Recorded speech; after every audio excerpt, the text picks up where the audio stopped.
Hey everybody, so last time I asked you what you wanted to hear more about, and viewer Hannah says, I think maybe you should talk more on feminism as you have previously. People need to hear more on feminist males. Alright, strap in! Get ready for a conversation involving frank discussions of sexual assault and rape and sexual harassment, because we're gonna talk about the friend zone. For those of you who happen to be out of the loop, the friend zone is when friend A, usually male, expresses romantic interest in friend B, usually female, who does not return the affections and therefore removes friend A from the pool of potential romantic partners and places them into the zone of friend. And there are so many things wrong with this belief. But before we start to parse out what's wrong with it, let me be clear. Unrequited love sucks, and it takes a lot of bravery to step up and talk about it. And let me tell you, I've been on both sides of that conversation, and it's not easier for either person. But the handful of times that it's happened to me, the outcomes have generally been good. The most common one is that the person just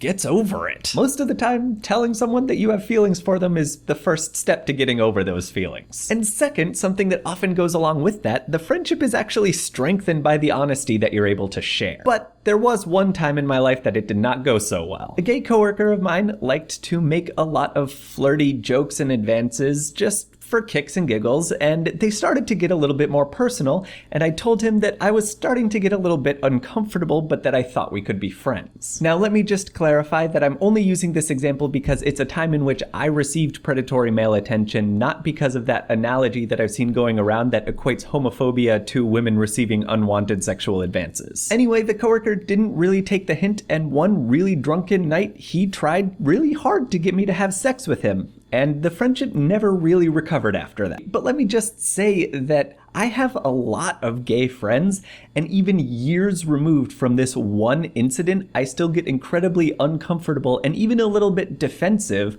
when I hear my friends joke flirt with me the way that this coworker did, unless we're close enough and it's been clearly established that they're not going to try anything on me. But girls? Man, I have a lot of friends who are women too, and literally all of them have a story that is worse than that one. I had a friend who had someone we knew just walk into her apartment uninvited on a dare to try to get her to have sex with him. Another friend was groped on a plane in front of everybody who did nothing about it. Another friend of mine was with a guy she thought was nice at a party who pulled her aside for a private conversation, and it quickly turned into him just trying to get her to service him. The stories go on. But Steve, you cry out, I'm not like that. She knows me. I'm a nice guy. Well, three things about that. First, if your initial response when you hear a story like that is, I'd never do that, and not, wow, that must have been terrible for you, then you're approaching this situation entirely wrong. Your first thought was not about what she was going through, but taking advantage of the situation when she was most vulnerable to give a sort of sales pitch about yourself, which is not why she told you the story. Second, according to RAINN.org, America's largest anti-sexual assault organization, 73% of rapes are committed by people the victim knows, and many of those happen in romantic relationships. So she might know you,